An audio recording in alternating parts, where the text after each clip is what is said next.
Hello बच्चों, ये exercise 4.5 question number 11 RD. Sharma का ये किताब का है। इसमें 11th क्वेश्चन सब theorem based ratio and proportion से संबंधित क्वेश्चन है। पहले क्वेश्चन देख लीजिए, उसके बाद बताते हैं क्या। The perimeter of two similar triangle are 25 centimetre and 15 centimetre respectively. मतलब दो ट्रायंगल है जिसका पेरीमीटर गिवन है। If one side of the first triangle is 9 centimeter, find what is the corresponding side of other triangle. ये बोल रहा है कि एक ट्रायंगल, दो ट्रायंगल है जिसका पेरीमीटर गिवन है और एक साइड गिवन है, तो बताना है कि जो साइड गिवन है उसका कोरस्पोंडिंग दूसरे ट्रायंगल का साइड क्या होगा। तो देखते हैं। पहले तो ट्रायंगल ए बी सी बोल रहा था, ये बना दिए। ट्रायंगल डी ई एफ बता रहे थे, दूसरे हम लोग बता दिए। इसका पेरीमीटर P1, इसका पेरीमीटर P2, इसका 25, इसका 15 गिवन है।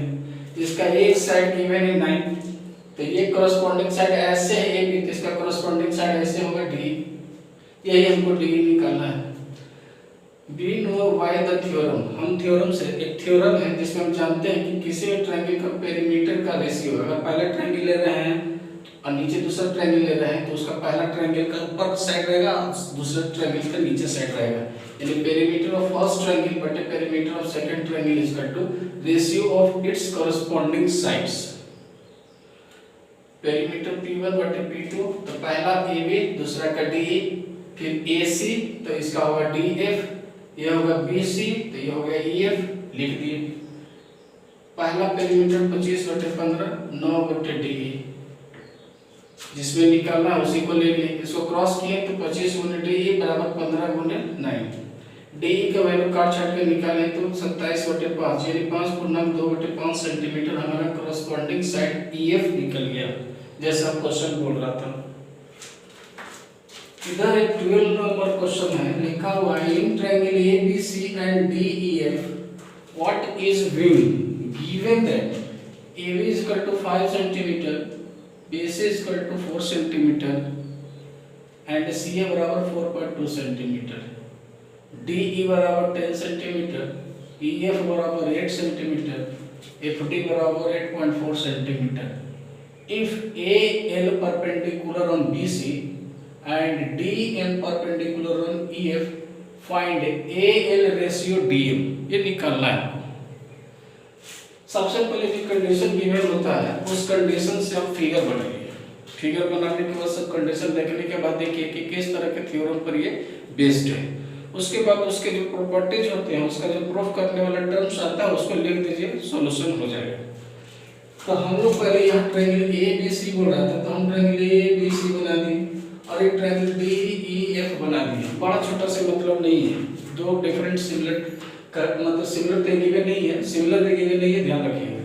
ट्रायंगल बना दिया, उसमें जो जो कंडीशन दिया हुआ है वो सारा कंडीशन को फिगर में लिख लीजिए। जैसे ये 4 दिया हुआ है, ये 5 दिया हुआ है, ये 4 दिया हुआ है, ये 4.2 दिया हुआ है, 10, 8.4, 8 सब दिया हुआ है, जो लिख दीजिए। लिख देने से होता क्या है कि फिगर को देखेंगे ना तो आराम से लिखने में आसानी होती है, तो बार बार क्वेश्चन को देखना पड़ेगा और गड़बड़ा जाएगा। सबसे पहले तो ये इसमें कंडीशन खाली पॉइंट साइड से दिया हुआ, कुछ नहीं बोल रहा है कि सिमिलर है कि नहीं। तो सबसे पहले हम इसको सिमिलर ही साबित करेंगे, दोनों ट्रायंगल सिमिलर हो जाए। सिमिलर हो जाएगा तो बाकी दूसरे रिलेशनशिप भी उसके साथ में आते हैं, तो पहले इसको सिमिलर करते हैं। क्योंकि triangle ABC and triangle DEF भी सिमिलर होगा यदि इसका कोरस्पोंडिंग साइड मतलब AB बटे DE इतना बटे A, BC बटे EF, AC बटे DF अगर बराबर हो। तो देखिए हम लोग लिख दिए इतना सारा रेशियो लिख दिए। सारा रेशियो को जो वैल्यू दिया हुआ था हम उसको लिख दिए। काटने पर पता चला कि सब में कट करके 1/2 आ रहा है। इसका अर्थ ये हो गया कि इसका जो रेशियो है वो गिवन है, रेशियो बराबर आ रहा है। रेशियो बराबर होते ही पता चल जाता है कि दोनों ट्रायंगल ABC और DEF जो है वो सिमिलर है। जब सिमिलर हम साबित कर दिए तो इसके साथ और भी बहुत सारा प्रॉपर्टी सामने आ जाता है।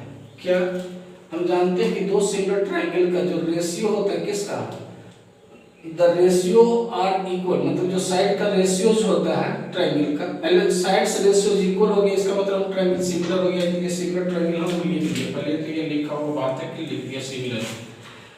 The ratio of the side of the similar triangle is equal to their corresponding altitude. कहता है कि अगर सिमिलर ट्रायंगल हो तो उसका जो साइड का जो रेशियो होता है उसका रेशियो उसके अल्टीट्यूड, ये हो गया a, इसका अल्टीट्यूड होगा dm, उसके भी बराबर होता है। ये थ्योरम कहता है। तो हम लोग लिखते हैं ab बटे d, ac बटे df, bc बटे ef, ये रेशियो आएगा जब सिमिलर हो जाएगा तो, और उसके साथ में इसका रेशियो al बटे dm भी बराबर आएगा, क्योंकि साइड का रेशियो और अल्टीट्यूड का रेशियो बराबर होता है। सिमिलर ट्रायंगल में प्रूव किया जाता है थ्योरम से। किताब में एक थ्योरम दिया हुआ रहता है प्रूव, तो हम उसका सिंपल प्रॉपर्टी यूज करते हैं।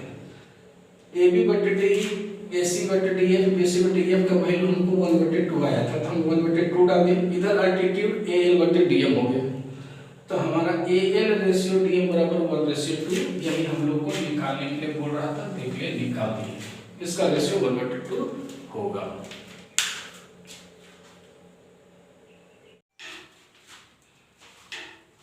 क्वेश्चन नंबर 13 दिया हुआ है, D and E are the point on side AB and AC respectively of triangle ABC such that AD is equal to 8 centimeter, DB is equal to 12 centimeter, AE is equal to 6 centimeter, CE is equal to 9 centimeter. Prove that BC is equal to 5/2 DE। ये prove करना है, condition से दिया हुआ। चलिए जो condition दिया हुआ पहले कर रहा था कि ABC एक ट्रायंगल बनाने के लिए, तो ABC एक ट्रायंगल बना दिए। D और E जो साइड है AB और AC पर हम पॉइंट दे दिए, सारा वैल्यू दे दिए।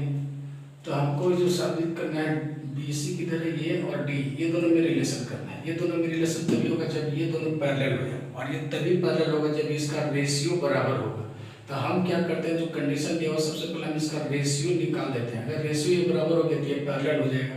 यही काम हम इसमें करेंगे, क्योंकि हम जानते हैं कि if the ratio of the corresponding side of triangle is equal then triangle ABC and ADE, मतलब ADE और ABC बड़ा वाला सिमिलर हो जाएगा। अगर रेशियो बराबर होगा तो हम पहले रेशियो निकालते हैं। AD बटे BE, AE बटे CE निकाले तो सबका वैल्यू 8/12, 6/9 काटते हैं तो 2/3, 2/3 आता है। ये बराबर आ रहा है, और इस दोनों ट्रायंगल में एक कॉमन भी ओवर जा रहा है। इस तरह से साइड का रेशियो और एक एंगल अगर बराबर हो जाए तो ये क्राइटेरिया हो जाता है सिमिलरिटी का।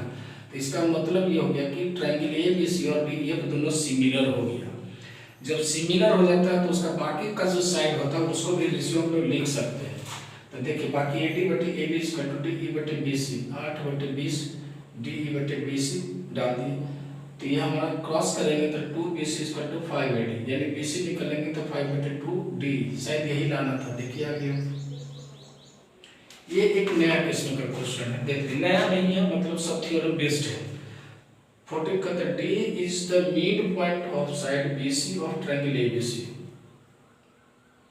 AD is bisected at point E and BE produce cut AC at X। Prove that BE ratio EX is equal to 3:1 हमको प्रूव करना है। क्वेश्चन ये है, क्वेश्चन देख लीजिए।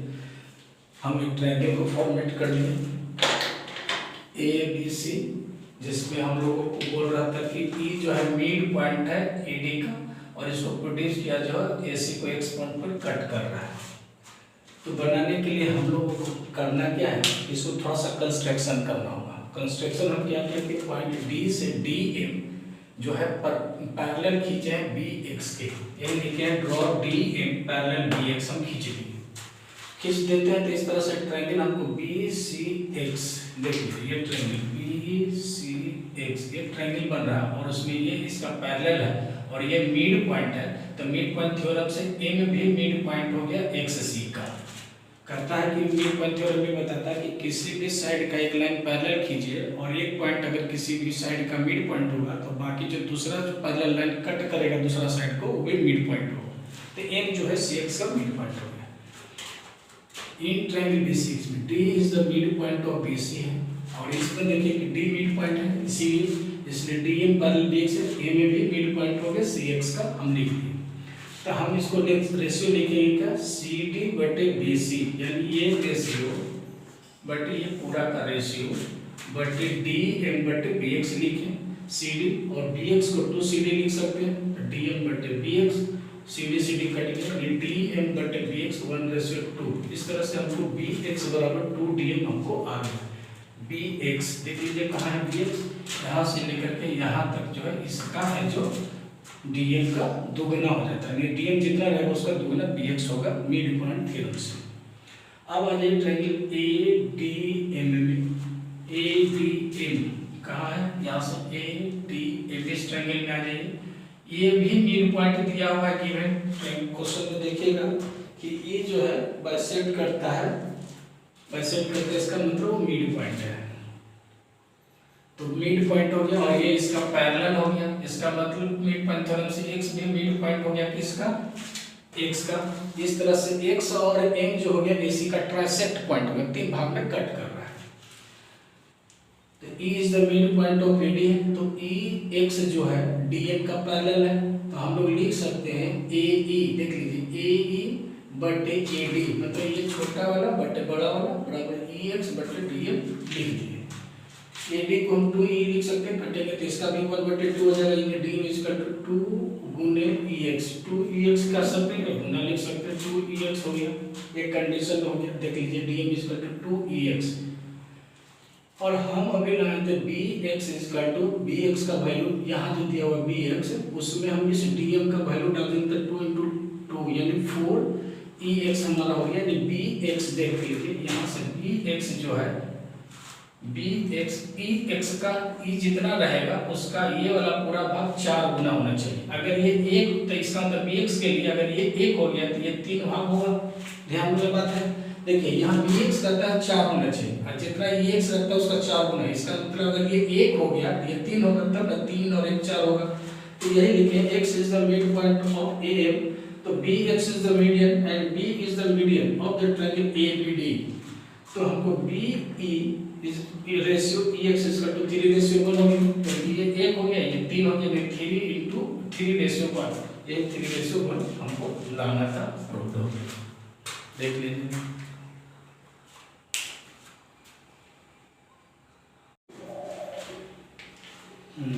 फोर्टीन क्वेश्चन देखिए, इसमें थोड़ा सा यूनिक वर्ड का प्रयोग किया गया है, इसको समझ लीजिए।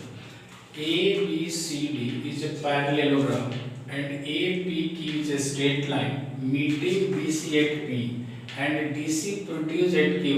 Prove that the rectangle obtained by BP and DQ is equal to the rectangle obtained by AB and BC। कहा था कि ABCD एक पैरेललोग्राम है और APQ एक स्ट्रेट लाइन है, और DC को प्रोड्यूस किया तो Q पर कट कर रहा है। भाषा ये प्रॉब्लम है, लिखता है रेक्टेंगल ओबटेन, जब रेक्टेंगल ओबटेन BP एंड DQ लिखा है, इसका मतलब ये हो गया कि BP into DQ is equal to the rectangle obtained by AB into BC। ये हमको प्रूव करना है, इस क्वेश्चन में यही प्रूव करना है, यही प्रूव करना है। ऐसा लिख दिया है तो बच्चा कंफ्यूज हो जाता है कि क्या होता है, तो इस लैंग्वेज का मतलब ये हो गया। तो चलिए जब ये समझ में आ गया कि हमको ये प्रूव करना है, तो हम लोग पहले जो ट्रायंगल इसमें देख लेते हैं कि जिस में ये साइड आ रहा है उस ट्रायंगल को हम यहाँ सिमिलर करेंगे। तो हमारा ADQ और ABP ट्रायंगल, देखिए ADQ बड़ा वाला, उसके बाद दूसरा ट्रायंगल है ABP, ये वाला ये ट्रायंगल, और ये बड़ा वाला ट्रायंगल को हम लोग लेके चल रहे हैं। इसमें पहले आप सिमिलर करने के जो क्राइटेरिया है 3 या 2, उस क्राइटेरिया को पहले पूरा कीजिए। तो देखिए ये एंगल और ये एंगल, क्योंकि ये और ये पैरेललोग्राम का साइड है तो पैरेलल है, तो ये एंगल और ये एंगल हमारा अल्टरनेट एंगल से बराबर होगा, लिख दिए। उसके बाद ये एंगल जो D देख रहे हैं और एंगल B देख रहे हैं, ये पैरेललोग्राम का अपोजिट एंगल है। पैरेललोग्राम का अपोजिट एंगल हमेशा इक्वल होता है, तो हम लोग D और B लिख दिए, अपोजिट एंगल ट्रायंगल। जब 2 एंगल बराबर हो जाता है किसी भी ट्रायंगल का, तो थर्ड एंगल को हम रेस्ट एंगल कहते हैं, और दोनों आपस में बराबर हो जाते हैं। तो ये यूज हो गया, ये यूज हो गया, तो बड़ा वाला में ये वाला यूज नहीं हुआ है, और इस छोटा वाला में ये वाला कौन नहीं है, ये वाला यूज नहीं हुआ। इसका मतलब ये और ये दोनों एंगल बराबर हो गया रेस्ट एंगल से। जब 3 एंगल आपस में बराबर हो जाता है ट्रायंगल का, तब हम उसको बोलते हैं कि वो दोनों ट्रायंगल सिमिलर हो गया। तो हम ADQ सिमिलर ट्रायंगल ABP लिख दिए। जब सिमिलर हो जाता है ट्रायंगल तो उसका जो कोरस्पॉन्डिंग पार्ट्स होते हैं, जैसे जैसे एंगल लिए हैं उस एंगल का सामने का जो साइड होता है वो रेशियो में बराबर होता है। तब चलिए हम इसको पहला इस एंगल के सामने जो पड़ता है वो ये और इसके बराबर ये है, इसका पड़ता है ये, यानी हम लोग लिख सकते हैं AD बटे हम लोग को लिख सकते हैं BP, कहीं लिखा हुआ है AD बटे BP, देखिए ये लिख दिया। फिर हमारा इसके सामने कहते हैं ये D के सामने का हमको मिलता है AQ और B के सामने को मिलता है AP, तो देख लीजिए AQ बटे AP हम लोग को ये वाला लिखा हुआ है। रेस्ट एंगल इसका हम लोग लिख रहे हैं, इसका रेस्ट एंगल ये वाला बचता है, तो इसके सामने का हमारा लिखा था DQ और इसके सामने का हमारा AB, DQ बटे AB लिख दिए। इसमें हमको AQ और AB इस क्वेश्चन में नहीं आ रहा था तो हम उसको छोड़ देते हैं, ये दोनों रेशियो को लेकर चलते हैं। जो रेशियो के लिए तो अपोजिट गुना करते हैं, AD गुने AB और BP गुने DQ लिख दिए। गौर से देखिएगा तो हमको जो रिजल्ट लाना था उसमें हमको AB इंटू BC, यहाँ पर AB इंटू BC चाहिए।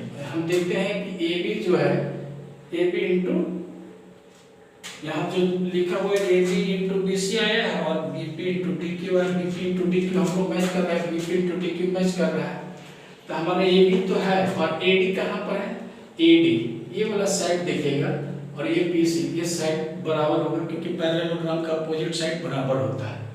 लिख दिए तो हो गया ना AB into BC equal to BP into DQ, proved, आराम से, कहीं दिक्कत नहीं हुआ।